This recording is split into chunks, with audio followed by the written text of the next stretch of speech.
I'm scared, Dad. Do you trust me, son? Yes. Come on, son. Rule number 1, never trust anybody. हम तो उड़ गए उड़ गए उड़ गए। देखो यार, इस चैप्टर को शुरू करने से पहले मैं तुम लोग को एक छोटी सी स्टोरी सुनाता हूँ। अगर इस स्टोरी को सुन लोगे तो तुम्हारा आधा चैप्टर ऑलरेडी क्लियर हो जाएगा, कोई कंफ्यूजन नहीं आएगी। तो बस इस स्टोरी को ध्यान से सुनना। मैं तुम लोग को सुनाता हूँ, बस एकदम ध्यान से मेरी बातों को सुनना, ठीक है? अभी चैप्टर वगैरह साइड में रखो, बुक्स वगैरह साइड में रखो और बस स्टोरी को सुनो। इस पूरे वीडियो सीरीज में हम लोग प्रीवियस ईयर क्वेश्चंस भी डिस्कस कर रहे होंगे, तो चिंता मत करो, तुम्हारे सारे क्वेश्चन, सारे इंपॉर्टेंट क्वेश्चंस भी यहीं से बन जाएंगे। देखो यार, जब तुम लोग क्लास 1-2 में थे तो तुम्हारे पास फोन था क्या? मतलब कोई पर्सनल फोन वगैरह थे?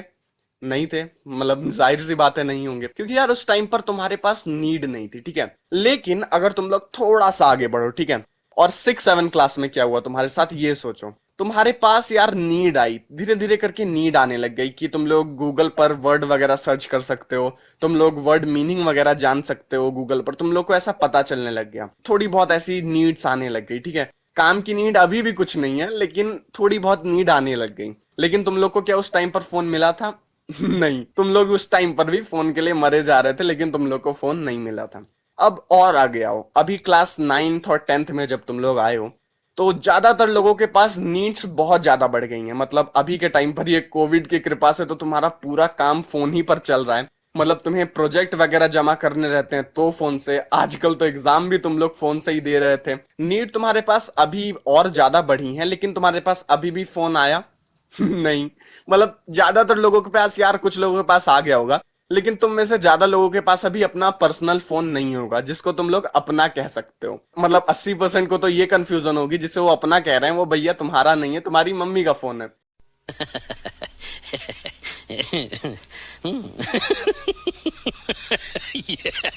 तो अपना फोन जो तुम्हारा पर्सनल होता है ना, जिसमें तुम्हारा अपना सिम रहेगा, अपना नंबर रहेगा, वो फोन तुम लोगों को अब तक नहीं मिला होगा।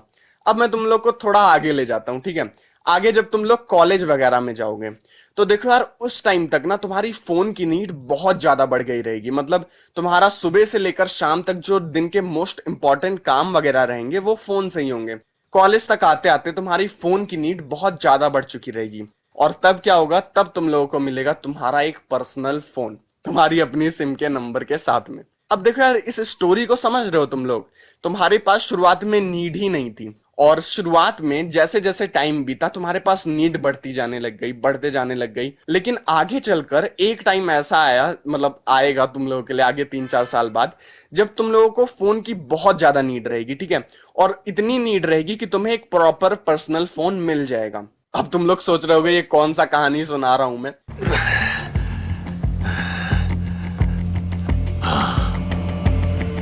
तो इसको अब थोड़ा सा हम लोग अपने चैप्टर से रिलेट करके देखते हैं, ठीक है? अब यहां पर जो तुम्हारा पर्सनल फोन है ना, ये तुम्हारी अपनी सिम के नंबर के साथ में, वही है फैक्ट्रीज, जिसे इस चैप्टर में अंग्रेजी का चमत्कार दिखाते हुए इंडस्ट्रीज लिखा गया है, ठीक है?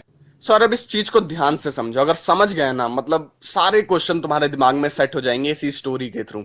मैं अब तुम लोग को बताता हूँ इंडस्ट्रीज की कहानी, जो इस चैप्टर में तुम लोग को दी गई है। थोड़ा सा अगर समझ जाओगे तो बहुत इजी हो जाएगा। ये चैप्टर वैसे ही बहुत इजी है। अब देखो यार, जैसे तुम्हारे पास 6-7 में फोन की नीड तो थी लेकिन फोन नहीं था, वैसे ही पहले के टाइम पर क्या हुआ, धीरे धीरे करके लोग ये साधारण कपड़े, वैसे ही सादे कपड़ों से धीरे धीरे फैंसी कपड़े, कलरफुल कपड़ों के बीच में आने लग गए। मतलब लोगों को वो पसंद आने लग गया और धीरे धीरे वही सारे कपड़े बनना शुरू हुए। अब देखो यार, इससे धीरे धीरे नीड बढ़ रही है लोगों की, कि अब शुरुआत में तो सादे कपड़े चाहिए रहते थे, लेकिन अब कलरफुल चाहिए, फैशनी कपड़े चाहिए, अच्छे से सिले हुए चाहिए, मतलब एकदम गजब टाइप के कपड़े चाहिए। तो देखो यार, नीड वहां से शुरू हुई और बढ़ते बढ़ते बढ़ते बढ़ते इतना ज्यादा बढ़ गई कि आखिरी में जैसे तुम्हारा कॉलेज में तुम लोगों को फोन मिलेगा अपना पर्सनल नंबर वाला, वैसे ही एक प्रॉपर फैक्ट्री सेट हो गई। मतलब समझ रहे हो, शुरुआत में नीड थी ही नहीं, लेकिन धीरे धीरे करके नीड बनी, नीड बढ़ी, और धीरे धीरे करके एक ऐसा टाइम आ गया जब एक प्रॉपर इंडस्ट्री सेट करनी पड़ी, एक प्रॉपर फैक्ट्री बनी। तो देखो यार, इसी पूरे फेज को ना हम लोग इस पूरे चैप्टर में पढ़ेंगे। और तुम्हारे चैप्टर का यार नाम भी यही है, दी एज ऑफ इंडस्ट्रियलाइजेशन। मतलब इंडस्ट्रियलाइजेशन जब हो रहा था, जब फैक्ट्रीज बननी शुरू हो रही थी, तब का हम लोगों को टाइम देखना है कि तब आखिर कैसे कैसे फैक्ट्रीज आई, कैसे कैसे उनकी जरूरत पड़ी। इन सब चीजों को हम लोगों को एकदम आसान भाषा में इस चैप्टर में पढ़ना है। तो चलो यार जल्दी से अपने चैप्टर को देखते हैं। देखो यार तुम्हारे चैप्टर की स्टार्टिंग होती है एक वर्ड से, एक अंग्रेजी टाइप का वर्ड आ गया है, प्रोटो इंडस्ट्रियलाइजेशन। अब भैया ये प्रोटो इंडस्ट्रियलाइजेशन क्या होता है, मतलब ऐसा गजब गजब का एनसीईआरटी में तुम्हारा शब्द आ जाता है ना कि तुम लोग का दिमाग चकरा जाता होगा। Nimda, Dozras tell me. हर तबुश क्रैक ओइक निम्बुमला। ये मुंह से सुपारी निकाल के बात कर रहे बाबा ये। इसके मुंह में पैदाशी सुपारी है, ये तोतला है।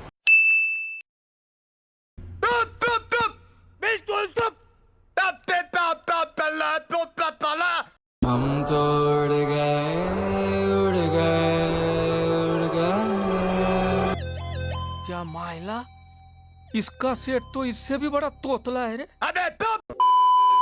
तुम्हारे बुक के फर्स्ट पन्ने में यही प्रोटो इंडस्ट्रियलाइजेशन को बताया गया है, उसे अच्छे से एक्सप्लेन किया गया है। मैं तुम लोग को एक प्रॉपर स्टोरी टाइप समझाता हूँ जिससे तुम कड़ी से कड़ी बैठा बैठा कर इस चैप्टर को समझ जाओ। देखो यार मैंने तुम लोग को नेशनलिज्म इन यूरोप और इंडिया का चैप्टर ऐसे समझाया था कि तुम लोग को अब तक वो याद होगा, उसकी स्टोरी तुम लोग को याद होगी। देखो यार ये एनसीईआरटी वालों की ना यही प्रॉब्लम ही है कि ये लोग कभी भी कहीं भी कुछ भी उठाकर फेंक देते हैं, अंग्रेजी का चमत्कार दिखाते रहेंगे और कोई भी प्रॉपर स्टोरी की तरह नहीं बताएंगे।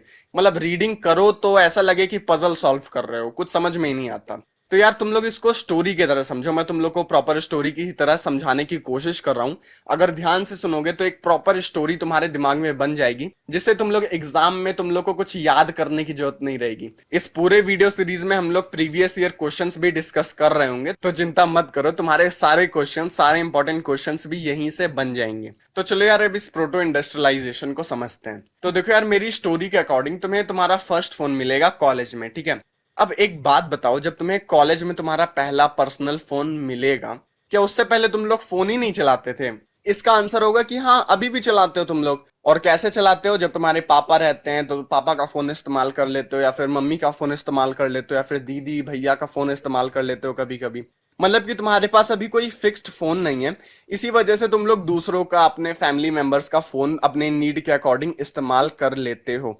तो देखो यार यही सेम चीज हुई थी इंडस्ट्रीज के बनने से पहले। मतलब कि यार पहले ना क्या होता था कि काम होते थे लेकिन अलग अलग जगह पर काम होते थे। मान लो अगर हमको शर्ट बनाना है, ठीक है, तो शुरुआत में एक इंसान क्या करता था कि कॉटन खरीदता था एक फार्मर से, वो इंसान फिर उसको कहीं दूर ले जाता था वीवर के पास, फिर कपड़ा बनवाता था। फिर वही इंसान पूरा अच्छे से बोरिया बिस्तर बांध के उन कपड़ों को कहीं किसी दूर दर्जी वर्जी के पास लेकर जाता था, वहां से फिर वो उस कपड़े से शर्ट बनवा देता था, फिर आगे कहीं कलर करवाएगा, ये सब करवाएगा। मतलब समझ रहे हो तुम लोग, शुरुआत के टाइम पर ऐसा ही होता था। फैक्ट्रीज के आने से क्या हुआ कि ये सारी चीजें एक छत के अंदर होने लग गई। मतलब फैक्ट्री में एक साइड से डलता है कॉटन और दूसरे साइड से एकदम चमचमाती शर्ट निकलती है। इस साइड से आलू घुसेगा, उस साइड से सोना निकलेगा। ये सारी चीजें जब एक ही छत के नीचे होती हैं उसे हम लोग प्रॉपर फैक्ट्री बोलते हैं। तो देखो यार जब ये इंडस्ट्रीज नहीं आई थी तो जैसे अभी तुम लोग फोन इधर उधर से मांग मांग के किसी तरीके से काम चलाते हो, वैसे ही क्या रहता था कि सामान बनने के लिए कई जगह से उसको निकालना पड़ता था। कॉटन खरीदना पड़ता है, फिर उसको वहां पर कपड़ा बनवाना रहता है, फिर शर्ट वगैरह बनवानी पड़ती है। मतलब अलग अलग जगह पर अलग अलग काम होते थे। तो यार इसी फेज को हम लोग प्रोटो इंडस्ट्रियलाइजेशन कहते हैं। मतलब इंडस्ट्रियलाइजेशन से जस्ट पहले का जमाना। मतलब ये एक प्रॉपर नेटवर्क रहता था, एक प्रॉपर चेन रहती थी। इसी वजह से इस सिस्टम को नेटवर्क ऑफ कमर्शियल एक्सचेंज भी कहा जाता है। मतलब जो इंसान ये सब चीजें कर रहा है वो अपने लिए नहीं कर रहा है, अपने बाल बच्चों के लिए नहीं कर रहा है, वो बेचने के लिए कर रहा है। वो एक मर्चेंट है जो सामान बेचता है। तो वो सामान बेचने वाला क्या कर रहा है, प्रॉपर अपना कॉटन ले रहा है, फिर कॉटन लेकर वो अपना एकदम पूरा प्रोसेस करेगा, अपने नेटवर्क के थ्रू जाएगा और आखिरी में उसके पास कई सारी चमचमाती शर्ट हो जाएंगी। अब उन्हीं शर्ट को वो बेच लेगा और पैसे कमाएगा। ये पूरा नेटवर्क चलता था, इसे हम लोग नेटवर्क ऑफ कमर्शियल एक्सचेंज कहते हैं। अब इसके बाद क्योंकि तुम्हारे 3 नंबर के क्वेश्चन आ जाते हैं कि व्हाट इज प्रोटो इंडस्ट्रियलाइजेशन, अभी मैं तुम लोग को एक प्रॉपर डेफिनेशन बताता हूं, उसको अपने दिमाग में बैठाने की कोशिश करो, ठीक है। तो देखो यार proto industrialisation was a phase, एक ऐसा टाइम था when there was a large scale industrial production for an international market which was not based on factories. मतलब कि प्रोटो इंडस्ट्रियलाइजेशन एक ऐसा फेज था जब बहुत ज्यादा प्रोडक्शन होता था मार्केट वगैरह में बेचने के लिए, लेकिन वो फैक्ट्रीज पर बेस्ड नहीं था, वो फैक्ट्रीज के अंदर प्रोडक्शन नहीं होता था। सेकेंड पॉइंट इसी के साथ में चिपका कर ये लिख दो कि proto industrialisation system was part of a network of commercial exchange, मतलब कि वो फैक्ट्रीज में ना होकर एक नेटवर्क के थ्रू होकर जाता था और आखिर में एक फाइनल प्रोडक्ट बनता था। इसको एक और बार अपने मन में पढ़ो, बोलकर पढ़ो, चिंगाड़ कर पढ़ो, कैसे भी पढ़ो, लेकिन दिमाग में बैठा लो। इससे तुम्हारा जितना भी क्वेश्चन आएगा उसको तुम लोग अच्छे से हैंडल कर पाओगे।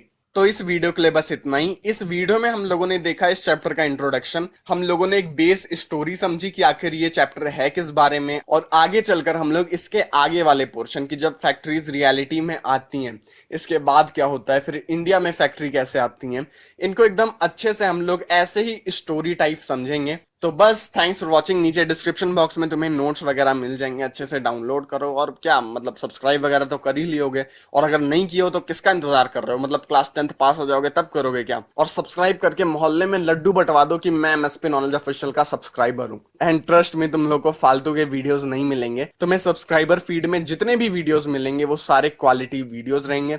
सो बस यार, अब इस वीडियो को फाइनली बंद करते हैं। पिछले 3 बार से मैं कह रहा हूँ लेकिन इसको खींच रहा हूँ। तो बस थैंक्स फॉर वॉचिंग।